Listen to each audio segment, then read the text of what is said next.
Пайгамбарыбыз саллаллаху алейхи ва саллям айтат: "Мен хафиза суннати акрамаллаху таала би арбаи хисал." Кайсы бир инсан дейт, сүннөткө бекем болуп, сүннөттү мухафаза кылып, сактап жүрүп, дайым сүннөт менен боло турган болсо, ал инсанга Кудай Таала 4 сыпат берет, 4 нерсени берет. Биринчи, al-muhabbati fi qulubil barar. Бүт жакшы инсандардын жүрөгүнө ал инсанга болгон мухаббат жайгаштырат. Сүннөткө бекем болсоңуз, жалпы инсаниятта сиз үчүн болгон мухаббат пайда болот. Жалпы инсаният сизди көргөндө, бул жүдөп не кылып жүрөт эмес, балким сизге болгон мухаббаты пайда болот. Себеп хадистерде келет. Эгер Кудай Таала бир бендесин жакшы көрсө, анда Кудай Таала Жабраил алейхиссаламга айтат: "Я Жабраил, мен паланчанын баласы паланча бендемди жакшы көрдүм, аны жакшы көргүлө" дейт. Жабраил алейхиссалам бүт периштелерге айтат: "Кудай Таала, Роббил Иzzat Кудай Таала паланчанын баласы түкүнчүдү жакшы көрдү, силер да жакшы көргүлө." Бүт периштелер жерге түшүп тагын жердеги бүт периштелерге айтат: "Паланчанын баласы паланчаны Кудай Таала дагы периштелерди жакшы көрдү, силер да жакшы көргүлө."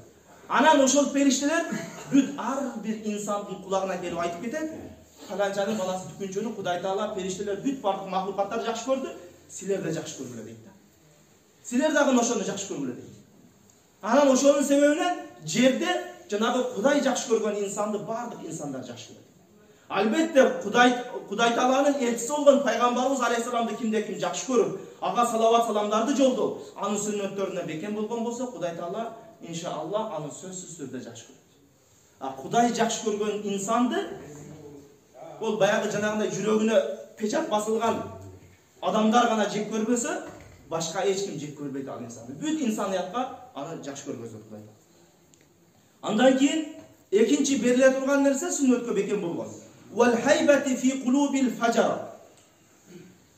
Бузуку инсандардын көзүнө өтө айбаттуу болуп көрүнөт ал инсан. Сүннөткө бекем болгон инсан бузукулардын көзүнө өтө бир айбаттуу, сизди көргөндө мессасын таба албай калат экен да. Бузукулар сизди көргөндө ушундай бир өзүнү кармай албай, ушундай бир кыйналып калат экен. Коркуп турат экен да. Бул максат ал эмес, балким ушул исламдын айбаты пайда болуш үчүн албетте сүннөткө бекем болуу зарыл. Андан кийинки бериле турган нерсе васиати фи ризк. Рызкысы ал инсандын, сүннөткө бекем болгон инсандын рызкысы кенен болот. Ушул жерде бир аз токтолуп өтөлү. Рызкысы кенен болот дегени бул ал инсан көп акча табат дегени эмес. Биз кээ бир учурларда ушундай түшүнүп атабыз, рызкы десе көп акча табууну элестетип атабыз. Бизде илгертен бери айтылат, береке деген нерсе бар. О барака бербесе кыйын маселе. Өткөндө бир коммунизмда бир сабакта болуп калдык. Ошол жердеги бир ошол сабактагылардан бир калыс заман шакирттеринен бирөөсү айтып калды. Мен заводдо иштеп калдым дейт. Заводдо иштесем, заводдо кароо элем деди, орташкысам кароо элем деди. Кароо элем 5000 сом айлык алам дейт. 5000 сом айлык алам, үй бүлөмү багам, карызым жок дейт. Бирок заводдо ошол жерде кран мингендер бар, КамАЗ мингендер бар. Алар 50 миңден 70 миңгече айлык алат. Анан жанагындай бир процентке акча алган, аны жабыш керек, муну жабыш керек, паланчы карызды бериш керек, бүткүнчү карызды бериш керек. Элестетиң, бул 5000 сомдон табып атат, буга жетип атат.